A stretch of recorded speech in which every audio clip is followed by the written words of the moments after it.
It's one thing after another, Maya. I feel like I'm cosmic level cursed. I finally get the promotion, and the next day the doctor calls with these test results. I clear one debt, and suddenly the car breaks down in a way that's going to cost a fortune. It's like for every step forward, I'm being dragged 2 steps back. What did I do to deserve this constant grinding struggle? It feels personal. I hear you, Arjun. I really do. It's that feeling of being targeted by the universe, isn't it? Like there's a cosmic ledger with your name on it, and all the entries are in red ink. It's exhausting. It reminds me of something I was reading in the Bhagavad-gītā. Here we go. Look, I'm not really in the mood for a philosophical lecture. I appreciate it, but it all feels so abstract right now. No, hear me out. It's not abstract at all. It's the most personal thing there is. Forget the lecture. Let's just talk. The Gita says something really simple at its core. Krishna basically tells Arjuna, hey, just surrender to me. Give up all your other frantic efforts to fix everything and just trust me. I will personally protect you from the fallout of all your mistakes. It's less of a command and more of a promise, a lifeline. Surrender. That sounds so passive, like giving up. And fallout from mistakes, you mean sins, right? I try to be a good person, Maya. I don't go around hurting people. I know you don't. But when spiritual texts talk about sinful activities, it's not just about the big, obvious stuff. It's about actions done in ignorance. And Srila Rupa Goswami, a great teacher, explains this so well. He says we're dealing with distress from 2 sources. The mistakes we're making now because we don't know any better, and the mistakes from our past lives. Past lives? You really believe in that? So I'm paying for something some other me did, a person I have no memory of. How is that fair? Think of it less as a punishment and more as a natural reaction like gravity. Ignorance of the law isn't an excuse, right? If you touch a live wire without knowing it's live, you still get shot. The universe works like that. And this is the part that really clicked for me. He says these reactions, this karma, come in 2 forms, mature and immature. Mature and immature? Like cheese? Exactly like that, actually. The mature ones are the problems you're facing now. The doctor's call, the car breaking down, that's the karma that has ripened and is now being served to you. It's the criminal who's been caught, tried, and now in jail. Your suffering in the present moment is the result of those mature activities from the past. So what are the immature ones? The immature ones are the sins that are still stored up, waiting. They're like uncashed checks of bad karma or arrest warrants that haven't been served yet. You committed the act in the past, but the consequences haven't caught up to you yet. But they will eventually.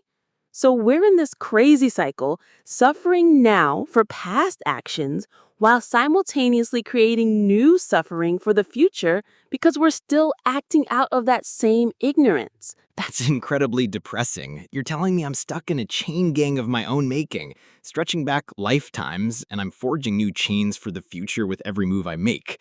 Things like being born in a tough family, struggling with education, or even feeling ugly. The text says that's all mature karma? It says that those can be manifestations of it, yes. Chronic disease, legal troubles, all of it. It's a heavy concept, I know. It feels like a trap.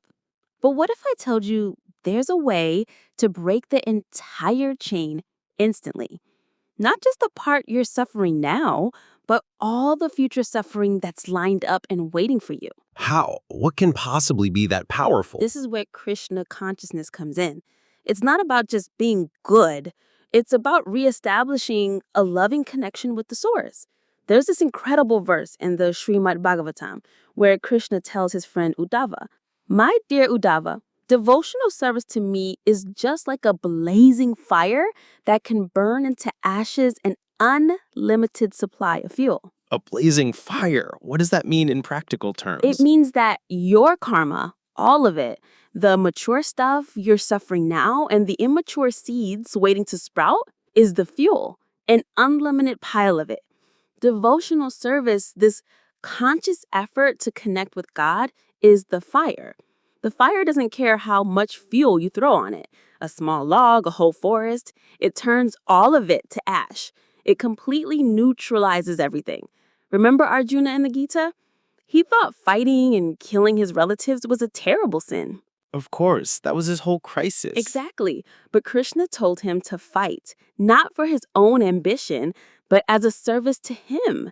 And by doing that, the entire act was transformed. It became devotional service. It looked like a sinful act from the outside. But because his consciousness was connected to Krishna, he wasn't subject to any of the karmic reactions. The fire of that connection burned it all away. So it's the intention, the consciousness behind the action that matters, not the action itself. Precisely. And it gets even more radical. There's this conversation between Devahuti and her son Kapiladeva. She says there are 9 ways to practice this devotion, like hearing about God, chanting his names, remembering him, praying to him. And she says that anyone who does even one of these things, even if they were born in the family of Chandalas, which was considered the absolute lowest of society, becomes immediately qualified to perform the highest spiritual ceremonies. So it doesn't matter where you come from or what you've done. Someone considered totally impure by society can be purified just by chanting. It's not just purified, Arjun, it's transformed. The text argues, how is it possible for someone engaged in this service not to be purified? It's an automatic result. Being born into a high-ranking priestly family, a Brahmana family, or a low-ranking family of dog eaters is a result of past karma. But the moment any person from any background sincerely takes up this path, like chanting the holy names, Hare Krishna, Krishna Krishna, Hare Hare, Hare Rama, Rama Rama, Hare Hare, their sinful reactions are neutralized right then and there. They become fit for the highest spiritual life. That seems too easy. All that karma, all that suffering, gone just like that? The process is simple, but the transformation is profound. The Padma Purana breaks down the effects of sin into 4 categories to explain how complete this is. There's the effect that is mature, which is the suffering you feel right now. There's the effect that is almost mature, like a headache before the flu. There's the effect lying as a seed, which is the deep-rooted desire in your heart to act in a certain way. And there's the effect that hasn't even begun to sprout yet. When you surrender and engage in devotional service, all 4 are vanquished, gone. The seed. You mean the desire itself? Yes, and that's the most important part. This is why other methods are often temporary fixes. Think about it. The text gives the example of a man with a venereal disease. He goes through painful treatment, he gets cured. But has the desire for the kind of excessive indulgence that got him sick in the first place gone away? Probably not. So he's likely to do it again and get sick again. Exactly. The ritualistic ceremonies, the charity, the austerity, they're like the medical treatment. They can give you temporary relief from the reactions of your sins, but they don't remove the seed of desire from your heart. So as soon as the coast is clear, you're tempted to do the same things again. There's this other amazing example. An elephant goes into the lake and takes a long, meticulous bath. He scrubs himself totally clean. Then, the moment he gets back on the shore, he grabs a trunk full of dust and throws it all over his clean body. I can picture that perfectly. That's us. When we try to clean ourselves on the outside without cleaning the heart, we can't get free from the desire for sinful activities. Only this devotional service, this blazing fire of Krishna consciousness, can burn up the very seed of desire. So you don't just get cleaned, you lose the urge to play in the mud. So it's about changing who I am on the deepest level, not just managing the consequences of my actions. But this ego, this feeling of I am Arjun and I am suffering, is so strong. It feels like a physical knot in my chest. It is. The scriptures call it the knot of the false ego. It's what ties us to this material world and keeps us running in circles. The great sage Sanakanmar says this knot is so strong that great mystics and performers of rituals can't cut it. But devotees, by engaging in Krishna consciousness, can slice right through it. It's the ignorance of our true identity. We think we are this body, this mind, this bundle of problems, but we're not. So how does this enlightenment happen? How does the ignorance go away? The text gives one last beautiful and slightly terrifying analogy. It says pure devotional service is the highest enlightenment. And when it's there, it's like a forest fire.